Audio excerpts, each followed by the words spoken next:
Hello. Good afternoon. Kapredyo sa Robinson ulit. Sanaw ko yung lahat. Medyo matagal akong hindi nag-vlog.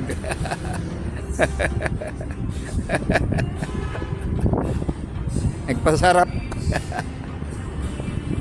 Ang i-vlog ko itong si PBBM.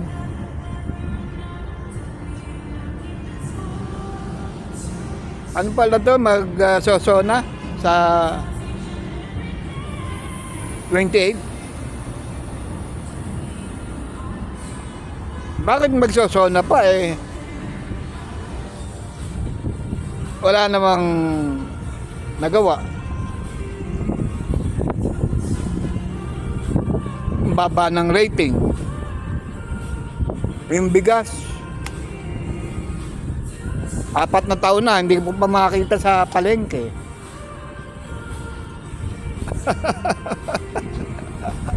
Hanapin ko ba yung kadiwa? Ba't ganun? Walang performance.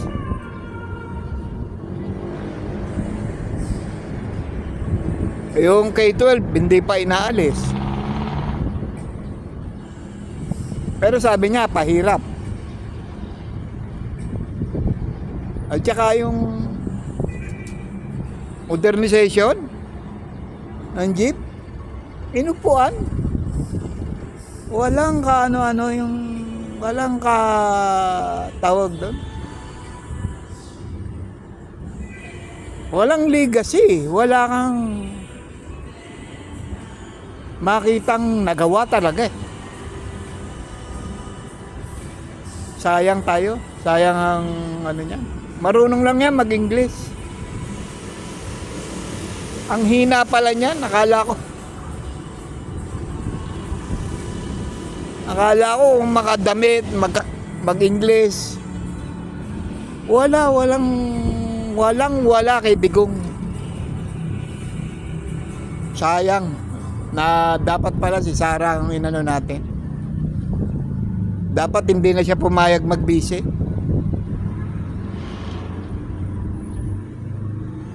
Wala akong nakitang ginawa niya lang gobyerno ng aso ang kongreso. Tapos double talker, alam mo yung double talker? Yung dati hindi niya papaano yung si Digong. Harangin niya ICC. Pangalawa,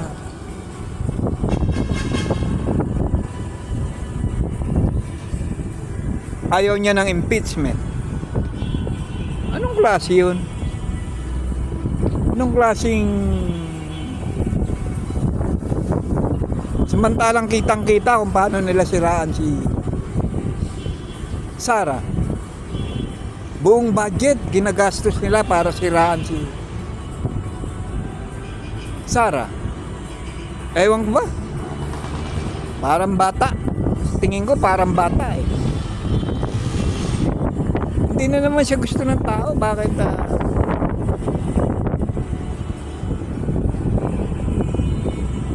nagtatagal pa?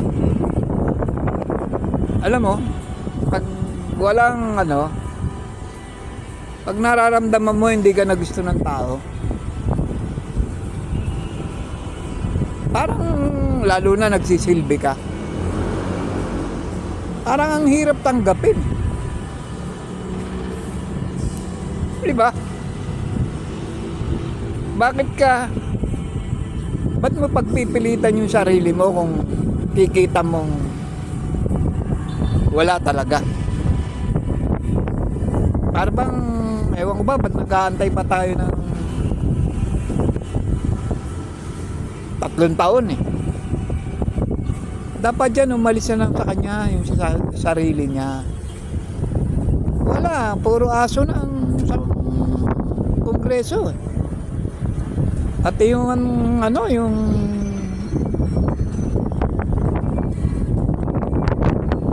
si Ate Claire, wala na sa ano, parang hindi na proper yung ano,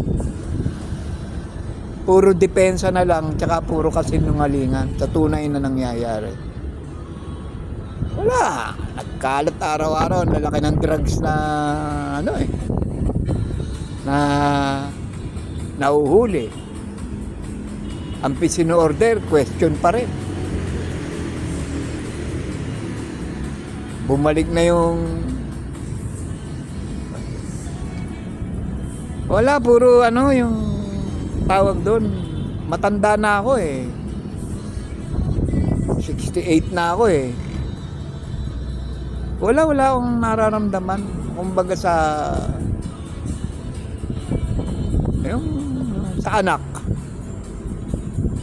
Dapat mararamdaman mong mahal ka ng tao kung nagsisilbi ka. Ewan ko ba, ba't nagkaganito yung ano natin, yung bansa natin? Yun pala yung mga budget pinaghahati-hatian ng congressman. Sabi ni Magalong, sundalo yun. Ibig sabihin, kapani-paniwala yun. Walang nangyari sa atin, sa bansa natin, dito kay PBBM. At saka dapat pinabayaan niya na lang yung matanda. Inilibing pa yung tatay niya Tinalo pa niya. Bakit? Magtatagal ba siya? Kakandidato ba siya? Kung ako sa kanya, pabayaan niya na lang si Sara. Para hindi na sayang ang pera ng tao sa impeachment. Useless. Alam mo yung useless?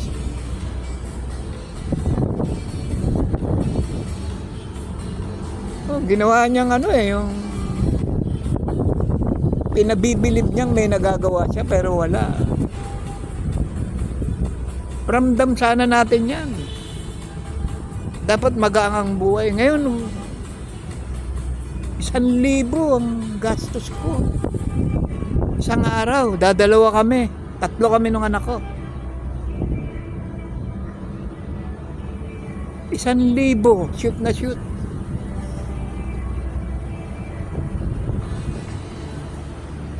Ganun pala, pwede palang ganun yung pagkamahina leader.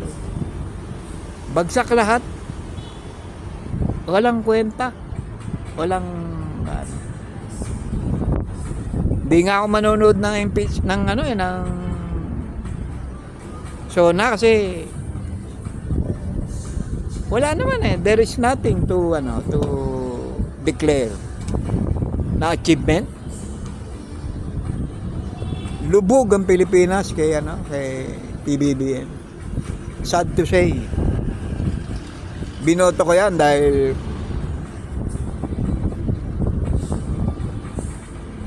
katandem niya si Sara Pero kung iwala yan, Sara ako. Salamat po uli. Ganun talaga buhay.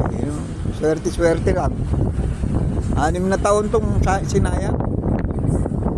Plus dapak na laging nag-aaway. I mean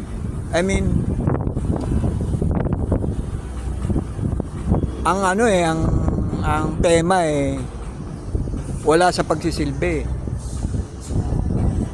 Ang tema grab for power. Dapat hindi niya na pinatulan yan. Inasikaso niya na lang yung governance. Marami pong salamat uli. Naglalabas uli ako ng sama ng loob. Kasi nakakaawa tayong mga Pilipino. Sayang ang 6 years and counting. Salamat po uli. kayong magagalit. Talagang yun ang feeling ko eh. Salamat po ulit.